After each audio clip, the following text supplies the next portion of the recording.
नमस्कार मंडळी, सविताच home kitchen मध्ये तुमचे स्वागत आहे.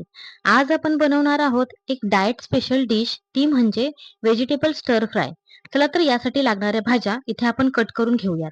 आता आपण इथे mushroom, broccoli, sweet corn, paneer ह्या सगळ्या इथे भाज्या वापरलेल्या आहेत. आता ह्या सगळ्या मी कट करून घेतलेल्या आहेत.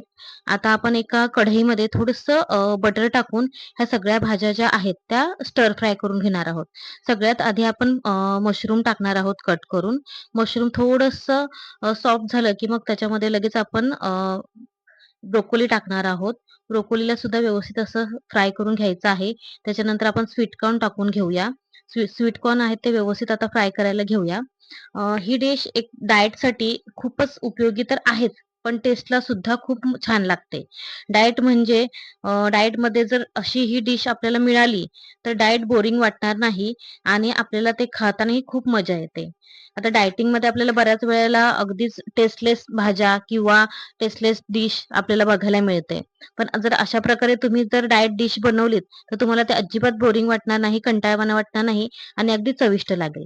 आता ह्या सगळ्या भाज्या बघा आपण आता चांगल्या छान अशा फ्राय करून घेतलेल्या आहेत. थोडंसं आता मीठ मी याच्यामध्ये मीठ टाकलेलं आहे. खूप जास्त मीठ टाकायचं नाही, अगदी चवीपुरतं थोडंसं मीठ टाकायचं आहे. बऱ्यापैकी आता भाज्या आपल्या सगळ्या सगळ्या छान सॉफ्ट झालेल्या आहेत. आता सगळ्यात शेवटी मी आता इथे पनीर टाकते. पनीरमध्ये प्रोटीन असतं, त्याच्यामुळे तुम्हाला प्रोटीनचा सुद्धा याच्यामध्ये भरपूर साठा मिळणार आहे आणि भाज्यांमध्ये भरपूर फायबर असतं, त्यामुळे फायबर सुद्धा मिळणार आहे. त्यामुळे डाएट करत जरी असाल, तर तुम्हाला भरपूर याचा फायदा होणार आहे. आता सगळ्यात शेवटी आपण इथे काळी मिरी पावडर कुटून घेतलेली आहे आणि ती वरून टाकलेली आहे. हे बघा मस्त अशी आपली आता डाएट स्पेशल डिश तयार झालेली आहे. ती म्हणजे व्हेजिटेबल स्टर फ्राय. मस्त छान लागते, अगदी चवीला सुद्धा खूप छान लागते आणि डायटिंगसाठी सगळ्यात उत्तम आहे.